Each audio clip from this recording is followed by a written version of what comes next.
Final Four puts transfers, and need for reform, in display.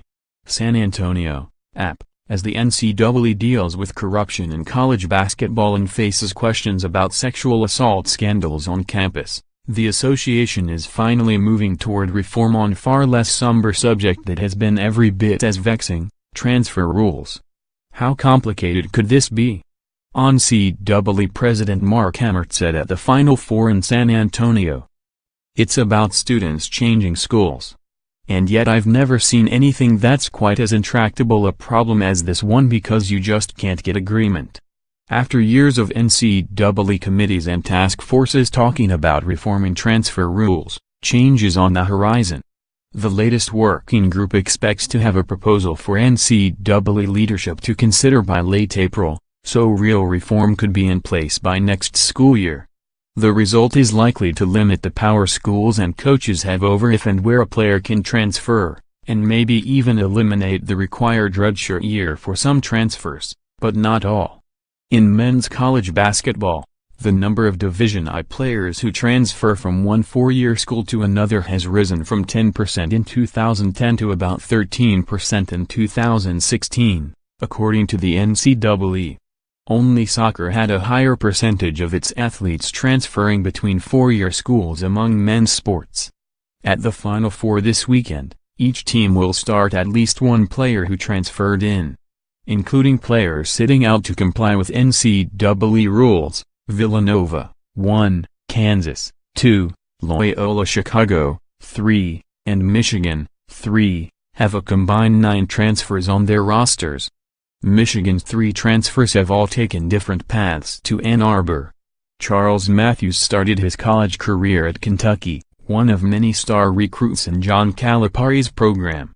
After playing sparingly as a freshman, he decided to transfer and landed at Michigan, where he had to sit out his sophomore season to satisfy NCAA rules.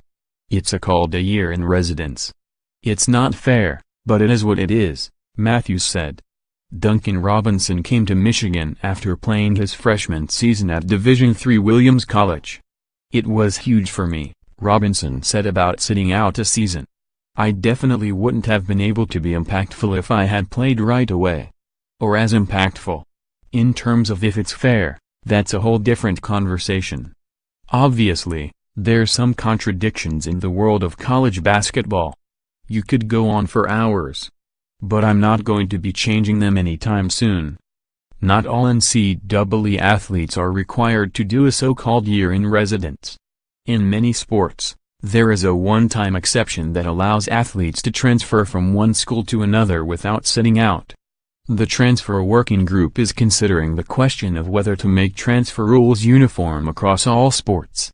That could mean making transfers more restrictive for some athletes.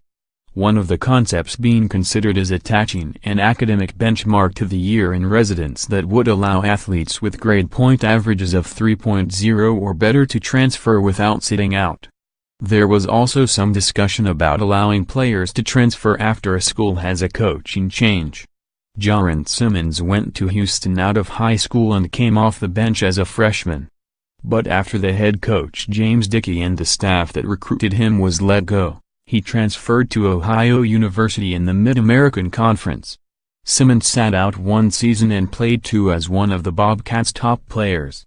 After graduating from Ohio in 2017 with a year of eligibility remaining, he transferred to Michigan.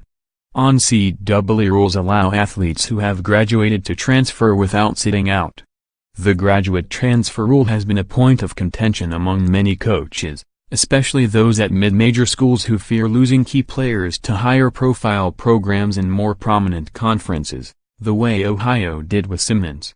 Creating more opportunities for players to transfer without having to sit out could be devastating to mid-major programs, Loyola coach Porter Moser said. Can you imagine the Missouri Valley? People look at that league, how good of a league it is. It's just going to be a farm system and they're going to pick. Where does it end? Said Moser, who starts transfers Clayton Custer, Iowa State, and marks Towns, Fairleigh Dickinson. Malik Newman, the star of Kansas' regional final victory against Duke, transferred to the Jayhawks from Mississippi State. He said sitting out a season after his transfer was beneficial, allowing him to work on his game, learn Coach Bill Self's system and get healthy. Besides game day, everything else was good, Newman said. Villanova's Eric Paschal left Fordham from the Atlantic 10 after a coaching change. The school was supportive, Paschal said. I know it gets difficult with releases and all that, but if you feel like you should transfer then you should. While nothing is a done deal, one aspect of the transfer rules almost certain to change is athletes will no longer have to ask for permission to be released from a scholarship. Coaches currently can deny that release or grant it with restrictions on where a player can go. While the vast majority of transfers go off smoothly, the permission component can get contentious. And in almost every case, schools and coaches come out looking like villains for trying to dictate where a student can attend school. South Dakota State Athletic Director Justin Sell leads the current transfer working group, comprised of administrators, coaches and student-athletes. He said the group is scheduled to meet once more in mid-April to finalize a wide-ranging proposal for conferences to consider at spring meetings in May. And hopefully, before everybody goes on summer vacation in July, the NCAA will finally have new transfer rules. One thing is for sure, no matter where this ends, it will leave many unsatisfied. Can we build consensus around 75 or 80% of it and really make a positive difference moving forward? Sell said. That's the big piece for us. Not worrying so much about do you get it right for every single person that's out there and every situation? I don't think that's very realistic. Follow Ralph D. Russo at www.twitter.com/RalphDrushop_ more app college basketball, https://collegebasketball.app.org, college football, https://collegefootball.app.org, https://twitter.com/app_top25 and https://www.podcastone.com/appsports special events.